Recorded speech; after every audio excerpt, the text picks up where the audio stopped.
There once was a man named Gold Roger who was fame, power. Wait a minute. I don't think I can start like that. Wait, this is a One Piece game. Yes! One Piece. This is One Piece Pirate Warriors 2 coming at you for PlayStation 3. How does this one stack up? Check her out. Now, I am a long-standing One Piece fan. I know One Piece. I've been watching the series since 1999. I'm in my 560th, 570th? I stopped counting. That's how many episodes I've seen. Yes, One Piece. We know it. What's the story? Goldie Roger was king of the pirates. Goldie Roger was killed in the gallows, so he left an era for the new pirates. Now, the red-haired Shanks was not only Goldie Roger's cabin boy, but received a straw hat. Shanks then passed the straw hat down to Monkey D. Luffy. Shanks, by the way, is extremely feared by the government because he is one of the most powerful pirates currently after the Battle of the Best.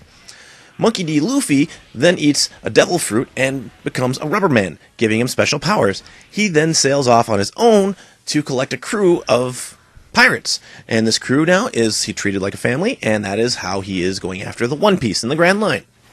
That's all you need to know.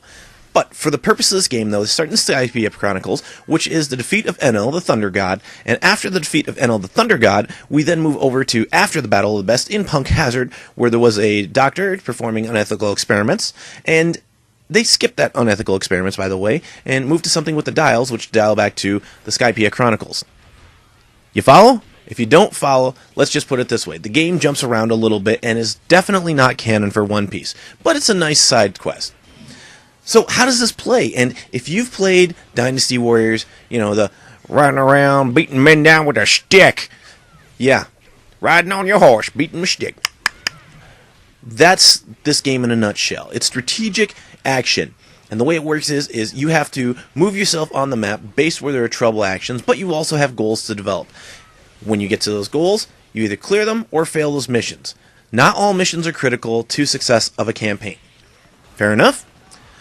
I like it though because you can button mash in the earlier stages while you're still getting an idea of how this game works. Sweet. And there's no major loss for the earlier like 2 or 3 levels. As you get further in Dynasty Warrior games, Samurai Warrior games, or Warriors Orochi, it stacks up and gets harder. And unfortunately, One Piece here is not following step. I mean, I've lost a couple minor skirmishes in these, but I still don't feel like the game is offering that much of a challenge. It takes a while to actually ramp up, even on the normal and harder difficulties.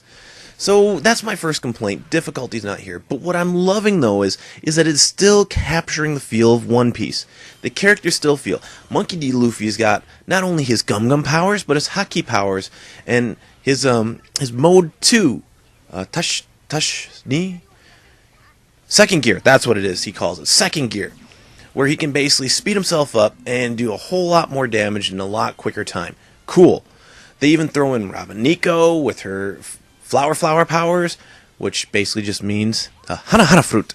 She basically can grow arms, legs, any appendage out of anything she wants. You have Name, who is my personal favorite character in this because she's using very tactical use of weather. I mean, you set up clouds, and then when you have clouds in the right places, rain down thunder on enemies, clearing out a board. Sweet. It's hard to do, but rewarding when you can do it. And a whole mass list of characters. You even play as Smoker for part of the game, who Smoker's supposed to be a bad guy. Well, he's supposed to be an antagonist to Luffy. Luffy's considered the bad guy, according to the world government, blah, blah, blah. The dragon, yes. Any rate, though. So, it actually does a great job of feeling the One Piece environment and without actually diversing too much. So, you have that good marrying of Dynasty Warriors and One Piece. Great. Loving this. Now, the thing that I'm having issues with, though, is that you do also have to wait until after the prologue to play 2-player. I just want to jump in with my friends and be like, let's play split screen. And by the time I actually got out of the prologue, everyone had gone home, so nobody wants to play with me. You can still play online. They got that open. Whatever. How's this one stacking up from a gamer standpoint? It is fun. It is fun. It has low learning curve for beginners. If you want to get into the Samurai Warriors, Dynasty Warriors, Warriors Orochi, just the general Warriors series, this is a good entry platform to do it in. It actually teaches you the tactics and everything and gets you built up. I like the fact that they have epic abilities, and you can actually pull one of your other characters in to help you out with a combo attack. Sweet. Awesome.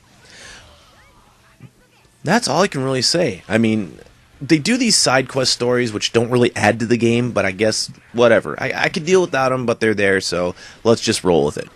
Morally speaking, the issues I have with this game is basically the same issues I have with One Piece as a series. They did some changing in the art style after Battle of the Best, and so Name is wearing bare minimal tops, and Robin is showing a whole lot more cleavage than she used to. So yeah, the women have more questionable dress in the later episodes. I don't like that transition because they started out rather conservative, which was kind of cool. I mean, I like the art style at first, but hentai baka. Any rate, so that's something parents might want to be. This also has characters with devil fruit powers. This also has characters who, well, martial arts action, combat, things like that.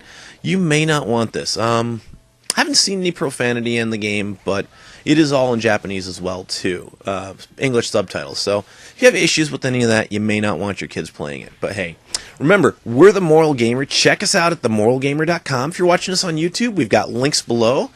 And we've got tons of content. More reviews, playtimes, commentaries on games, editorials, and even outtakes from some of these reviews. So check us out, themoralgamer.com.